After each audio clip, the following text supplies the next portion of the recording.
Hello and welcome to Repton's last stop in his time machine, the future.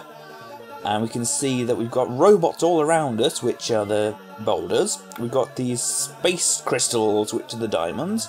And we can see a little UFO here, and that's the egg, but we can see it's also floating, because the background is the starfield, and the dirt is also the starfield, so it makes it difficult to tell them apart. So we look inside and that monster seems, well, the alien seems rather familiar.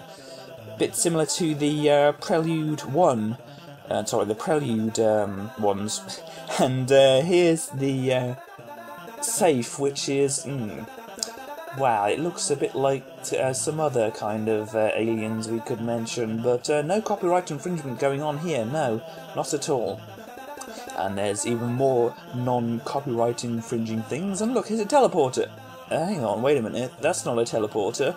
No, because the time capsules on this level look like teleporters. And here we have the ray gun, which defeats the non-copyright infringing aliens and makes it so that they turn into these space crystals.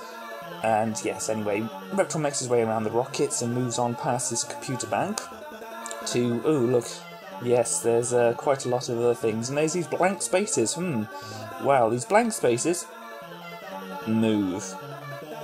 Yes, well, the blank spaces are the skulls and the fungus. Yes, they really did that.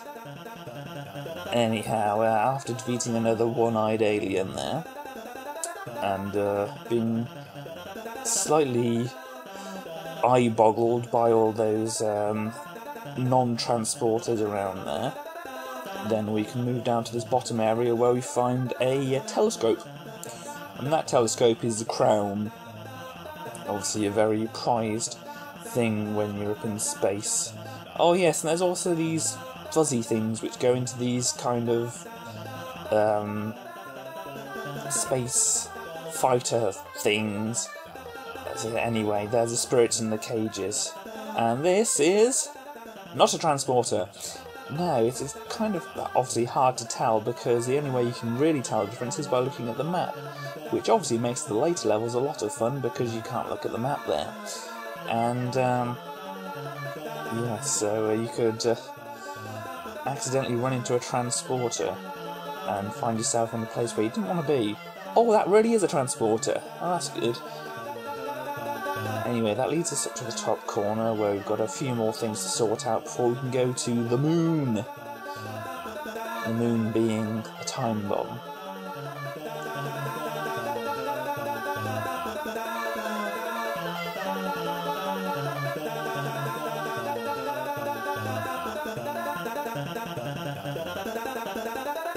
Okay, we start off going into not a transporter, dropping a robot off a rocket, and then we've got lots of non-Daleks around here, and then we get rid of them quickly,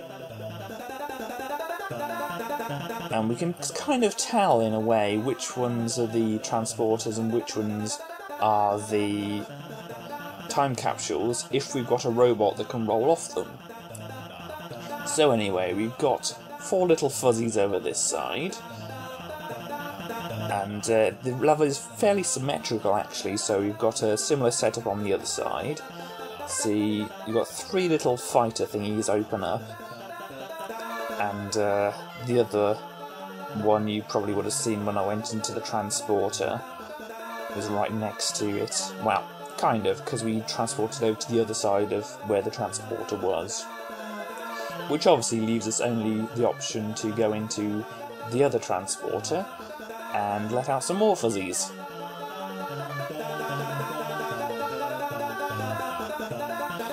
And they do a similar thing, obviously because they follow the left-hand wall. It's slightly different what they do over this side, but it's in essence the same. And obviously the final destination for this other fuzzy is this fighter thing here. So now we can pop over to the left side of here, and we've got, yep, time capsules. this big bank of computers which is powered by this space crystal here. And then, wow, that's got to be a transporter really, and then, oh, hang on, this doesn't look like it's going to be good for our heads. Oh no, lots of non-transporters. If you think about it really though, the time capsules have always kind of been time transporters, you know, they kind of take you back to when the time limit was refreshed and new, and the normal transporters are of course space transporters, so it kind of makes sense, doesn't it? No? Yes? No? Well, never mind if it doesn't. Anyway, we finish up at the moon, and this is a short episode because the other ones are kind of longer, so I'll see you on the next one.